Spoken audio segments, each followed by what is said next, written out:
All right, welcome to Unit 8, Learning Target 2. We're going to talk about the culture of East and Southeast Asia. And first we're going to start with East Asia, describing the ethnic groups that live there, starting with China. When people in China say someone is Chinese, they use the Chinese word that means a person in the Middle Kingdom. About 92% of China's people belong to the Han, which is an ethnic group named for a powerful ancient Chinese ruling family. From about 206 BC to 8220, the Han rulers developed a culture whose influence has lasted to today. The remaining 8% of China's population belong to about 55 different ethnic groups, most of whom live mainly in western and northern China. Although ruled by China, non-Chinese peoples, such as the Tibetans, have their own separate histories and cultures. For example, the Tibetan homeland of Tibet, located on a high Himalayan plateau, was once a Buddhist kingdom. Since China's takeover of Tibet in 1950, the Tibetans have resisted Chinese efforts to destroy their culture. Off China's southeastern coast lies the island of Taiwan. Taiwan and China share a long history. Most of Taiwan's peoples are descended from Chinese who migrated to the island several hundred years ago. Another 15% of the Taiwanese population descended from Chinese who fled from China to Taiwan in 1949 after the communists in China defeated the nationalist government in a civil war. Taiwan's original inhabitants, or Aborigines, are related to the peoples in Southeast Asia and the Pacific area. They make up only about 2% of Taiwan's population. And if we move to the Japanese, the populations of other East Asian countries have distinct ethnic groups. Japan is ethnically homogeneous, or having a population belonging to the same ethnic group. About 99% of Japan's population is ethnic Japanese, which are descendants of Asian immigrants who crossed the Korean Peninsula to reach Japan centuries ago. The migrants forced Japan's earliest known Aboriginal people to move gradually north. Small numbers of these people, the Ainu people, still live on the island of Hokkaido. Like Japan, Korea has long been ethnically homogeneous. Koreans trace their origins to early peoples from northern China and Central Asia. They have maintained their common identity despite long periods of foreign rule and today's division of the Korean Peninsula into Communist North Korea and Democratic South Korea. The people of Mongolia are mostly ethnic Mongolians. Centuries ago, their Mongol ancestors ruled the world's largest land empire, which stretched from China to Eastern Europe. Today, the Mongolians are divided into separate linguistic groups, but about 90% of them speak a common Mongolian language. Let's take a look at the indigenous people of Southeast Asia. Humans have lived in Southeast Asia for tens of thousands of years. About 2,500 years ago, groups of migrants from western China and eastern Tibet arrived in the region. Many of today's Southeast Asians are descendants of these early peoples. On the Southeast Asian mainland, the Khmers settled Cambodia and Vietnam. The Mons moved into Myanmar, and the Malays settled in the Malay Peninsula. Some Malay groups also undertook sea voyages, settling the many islands that today form Indonesia. These indigenous peoples developed agricultural civilizations and borrowed from other people without losing their own identities. And next we'll look at the Indian and Chinese influences on Southeast Asia. Valuable spices grown in Southeast Asia drew outside trading to the region. While exchanging goods with Southeast Asians, these foreigners passed on new ideas and practices that blended with their own traditions. Beginning in the AD 100s, merchants from India introduced Hindu and Buddhism, art forms inspired by these religions, and a concept of government that glorified kings as both political and spiritual leaders. Meanwhile, Chinese traders and soldiers brought Chinese cultural influences to the region through Vietnam. During 1,000 years of Chinese rule, the Vietnamese adopted China's writing system, Confucian traditions, and the system of government. Today, Indian and Chinese ethnic communities are scattered throughout Southeast Asia, particularly in Brunei, Malaysia, Thailand, and Vietnam. In Singapore today, people of ethnic Chinese ancestry make up about 76% of the country's total population. Next, let's look at Islamic influences on Southeast Asia. In search of spices, Arab and Indian traders brought cottons and silks to the Southeast Asia beginning in the 800s. They and locally based Malay traders set up trade routes that linked Southeast Asia and with other parts of Asia. During the 1200s, Southeast Asians, especially those in port towns, began to convert to Islam, the religion of these traders. Over the centuries, Islam spread from coastal areas to interior areas of the Indonesian islands and the Malay Peninsula. Today, Muslims form the majority of the population in Brunei, Malaysia, and Indonesia.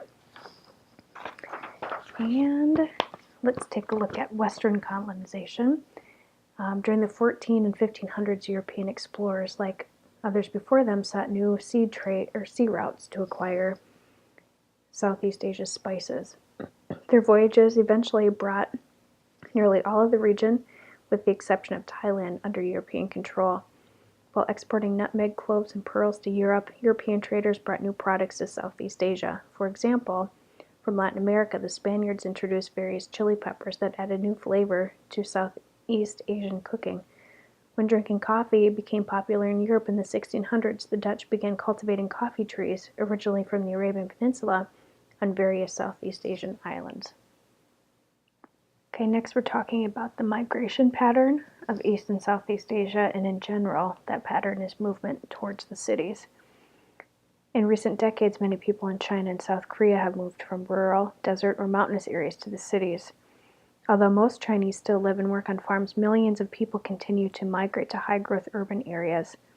Many are especially drawn to southeastern China, where China's communist government allows privately owned businesses in Hong Kong and in special economic zones.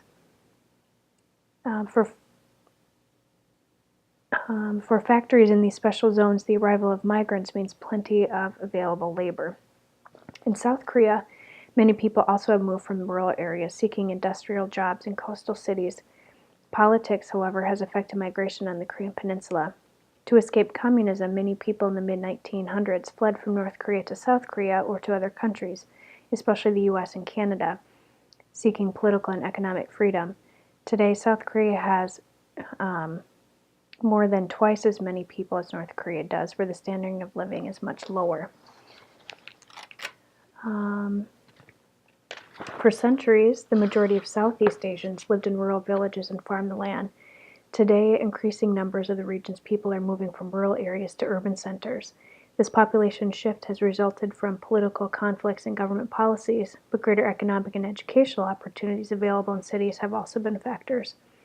The Philippines, for example, reflects this trend toward urbanization, or the shift from rural to urban lifestyles. In Southeast Asia, at the beginning of the 1900s, more than 80% of Filipinos lived in rural areas. Today, more than 53% of them now live in the countryside. At least 11 Southeastern Asian cities now have populations of more than 1 million. In some countries in the region, a single major city leads all other cities in attracting people, resources, and commerce. Such a magnet is called the primate city. We've had this vocabulary before, but it means an urban area that serves as the country's major port, economic center, and often its capital.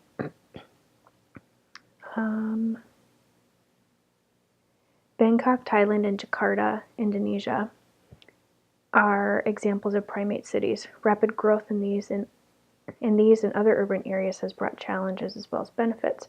Thailand's capital, which is Bangkok, grew by 650% between 1950 and 1998, but the city's roads, housing, and water and electrical systems, as well as other public services, couldn't keep up.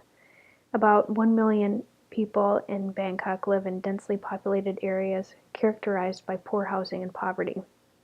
Thailand is trying to solve these problems by encouraging people to go back to the rural areas. The Thai government has offered incentives for industries to locate outside of the cities, but despite this, the lure of urban jobs and lifestyles continues to drain the small villages. Indonesia also faces a movement of people from rural to urban areas. The major attraction for migrants in Indonesia is its capital, Jakarta, a city of more than 10 million people. Some of these migrants are temporary residents seeking seasonal employment in the cities. In an attempt to reduce overcrowding, Indonesia's government during the last 40 years has relocated 3 million people to the country's less densely populated outer islands. Although relocation has increased the rural population in some parts of Indonesia, It's done little to lessen the overcrowding on Java. In addition, the mixing of people of different ethnic backgrounds has sparked conflict as people compete for jobs, housing, and social services. So we've talked about urbanization and some of the effects of urbanization, and the same is similar for China. In China and South Korea, the steady migration from rural villages to cities has led to urban overcrowding. The population shift has contributed to farm labor shortages in the countryside. To stem migration from rural areas to already overcrowded urban areas, China, for example, has built dozens of new agricultural towns in remote areas. These towns are designed to provide more social services and a better quality of life for rural people. The Chinese government hoped that the benefits of these new towns will encourage people to stay on their farms. Ever-growing populations and services control is another way to meet the challenges of population growth. In 1960, policy that allowed each family to have no more than one child. Although not followed by all Chinese, the one-child policy until recently had been a factor in slowing China's population growth rate. Now that the policy is no longer strictly enforced, China's population growth rate is increasing again. All right, now let's talk about the kingdoms and empires of East and Southeast Asia, and we're going to start with China's dynasties. The first historical records were first kept under the Shang dynasty, and a dynasty is a ruling family. The Shang took power about 1600 BC, and they faced rebellions by local lords, attacks by Central Asian nomads, and natural disasters like floods. When the government was stable, it could defend the people, but eventually the dynasty weakened and fell. After the Shang, the Zhou dynasty ruled for 900 years. During this time, Chinese culture spread, trade grew, and the Chinese began making iron tools. China's best-known philosopher, Confucius, lived during this time. He founded a system of thought based on discipline and moral conduct that for centuries influenced East Asian life. Another thinker, Lao Tzu, helped found Taoism, a philosophy of living in simplicity and harmony with nature. After the Zhou, powerful dynasties expanded Chinese territory. In the 200s BC, the dynasty ruling then built the first section of the Great Wall to fend off attacks from Central Asia. During the Han and Tang dynasties, traders and missionaries took Chinese culture to all of East Asia, and under the Ming dynasty, some explorers reached as far as the coast of East Africa, and the last dynasty ruled from the mid-1600s to the early 1900s. Now, if we look at Korea, about 1200 BC, Chinese settlers brought their culture to the neighboring Koreans. Buddhism later spread from China to Korea and became Korea's major religion. In the centuries that followed, a series of Korean dynasties united the Korean peninsula. About 1300 AD, the Chinese seized control of Korea and introduced the philosophy of Confucius, which became the model for Korea's government, education, and family life. The Korean peninsula was for centuries a cultural bridge between the Asian mainland and Japan. As a result, China and Korea had a major impact on Japan's civilization. In the AD 400s, Japan, once ruled by many clans, and clans are family groups, united under the Yamato dynasty. Yamato rulers adopted China's philosophy, writing system, art, sciences, and government structure. The Japanese also were influenced by the works of Korean scholars. By the 1100s, the armies of local nobles had begun fighting for control of Japan. Yoritomo Minamoto became Japan's first shogun, or military ruler, in 1192. Supporting the shogun were professional warriors or samurai, and they are professional warriors. Although an emperor officially ruled Japan, the samurai helped powerful shoguns govern the country until the late 1800s. Right, and we just have 3 empires left, and these 3 are considered maritime empires, and maritime just means seafaring. The first one is the Funan Empire.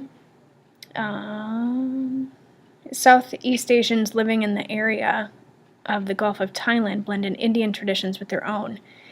By 8200, they had established the kingdom of Funan. The people of Funan adopted Hinduism and the Indian model of a centralized government under one powerful ruler.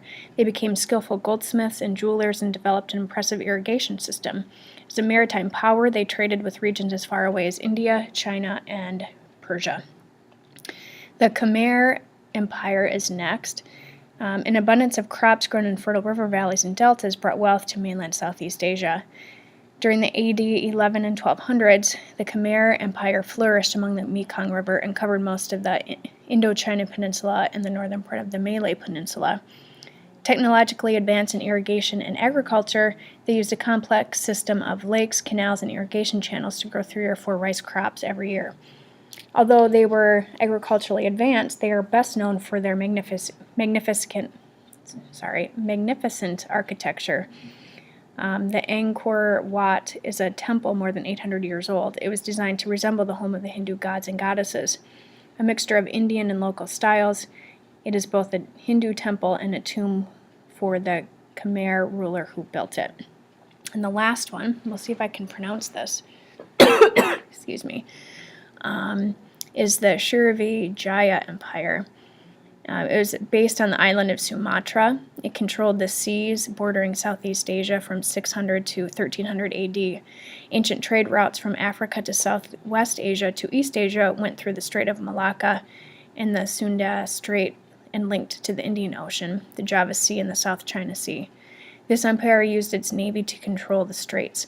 Once its power was established, the empire gained great wealth by taxing traders whose ships passed through the waters. By the 1300s, their power had declined, but its legacy shaped maritime territories in Southeast Asia. Today, Singapore owes its economic prosperity to these same trade routes. Now we're going to talk about the governments that are found in East and Southeast Asia. China today is technically communist. They took over in 1949. However, today they have free market influences, which means the government allows privately owned companies to boost their economy. Japan became a democracy after World War II. They were an empire before World War II, and since then have become a democracy.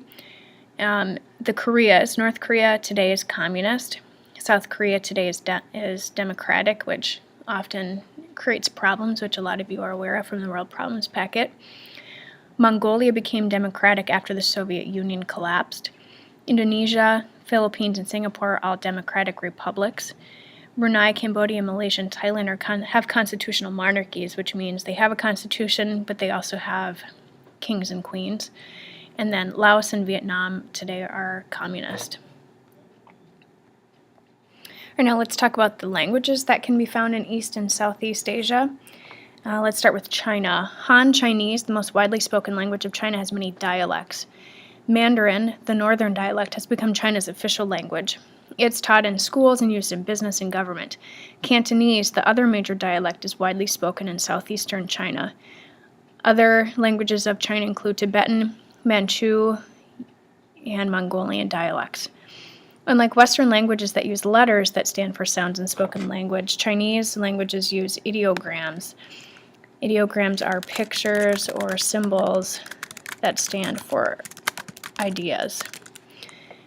Chinese has thousands of ideograms. Each ideogram has one meaning, but combining it with other ideograms gives it a new meaning. For example, the ideogram for man next to the ideogram for word means standing by one's word or sincerity. Spoken Chinese languages also depend on tone or pitch. Similar syllables pronounced with different tones or inflections take on different meanings. Although the Japanese language developed in isolation, experts believe it may be distantly related to Korean and Mongolian. Over centuries, both Japanese and Korean languages borrowed words from Chinese. Japanese had no written form until the late AD 400s, when Chinese writing and literature were introduced into Japan. Japan's first writing system was based on Chinese characters. Western languages, especially English, have also influenced Japan and Korean languages. And if we look at Southeast Asia, hundreds of languages and dialects are spoken in Southeast Asia. Most of the region's languages stem from 3 major language families: Malayo-Polynesian, Sino-Tibetan, and Mon Khmer. Many of the languages spoken in Southeast Asia are the result of migration or colonization. In the Philippines, for example, Filipino, English, and Spanish are the major languages. Filipino, an official language of the Philippines, belongs to the Malayo-Polynesian language family and evolved from the speech of early migrants. Spanish was brought to the Philippines during the years of rule by Spain, and English, the second official language, came later with rule by the U.S.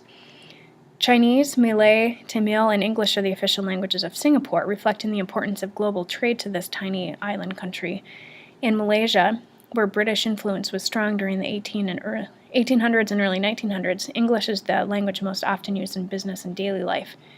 Affirming the country's traditional culture, however, the Malaysian government has made Malay the country's official language, especially in schools and universities. In Vietnam, urban residents speak Vietnamese, Chinese dialects, French, or English. The presence of the three non-Vietnamese languages is a daily reminder of the influence that China, France, and the U.S. have had on Vietnam's history and culture. All right, the last thing we're going to talk about are the religions that are practiced in East and Southeast Asia. Let's start with East Asia. East Asians hold a variety of philosophical and religious beliefs, including Confucianism, Buddhism, and Taoism. They may also follow more than one religion. Many Japanese, for example, practice both Buddhism and Shintoism. Shintoism is an ancient Japanese religion that stresses reverence for nature. Other religions of East Asia include Christianity, widely practiced in Korea, and Islam, which has many followers among the people of Western China. Some East Asians also practice shamanism, which is a faith in, I'll just type it here, believed,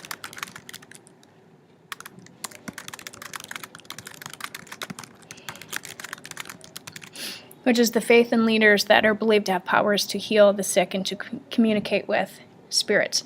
Communist governments in China and North Korea strongly discourage all religious practices, but many people still hold to their traditional faiths.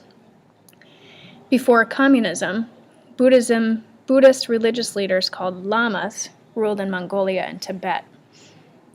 And that's another vocab word.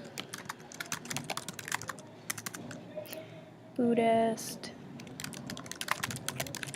religious leaders. When communist governments came to power, they began to persecute Buddhists. Mongolia is now a democracy, and Mongolian citizens are again free to practice whatever they want. In Tibet, however, the Chinese government continues to place harsh restrictions on the Buddhist population. For example, Tibetans risk arrest for just owning photographs of the Dalai Lama, Tibet's exiled spiritual leader. The Dalai Lama currently leads a worldwide movement in support of Tibetan rights from his place of exile in neighboring India. Because of the many cultures that exist in Southeast Asia, nearly all of the world's major religions are represented in the region. Buddhism is the major religion of Myanmar, Thailand, Cambodia, Laos, and Vietnam. Many people living in Malaysia and Indonesia practice Islam. The majority of people in the Philippines are Roman Catholic. This Christian influence began when the Philippines came under the control of Spain in the 1500s. A great number of Southeast Asians, mostly those of Chinese ancestry, follow Confucianism or Taoism. These different religious beliefs not only coexist but also mingle throughout Southeast Asia. In Vietnam, people blend Buddhism, Confucianism, and in some cases Catholicism. A housewarming ceremony in Thailand might include blessings by a Buddhist monk and a Hindu priest, followed by offerings to ancestors and nature spirits. Hinduism, influenced by Buddhism and indigenous religions, is the basis for elaborate ceremonies on the Indonesian island of Bali. So that is it. Go ahead and do your summary and be ready for the Socrative quiz.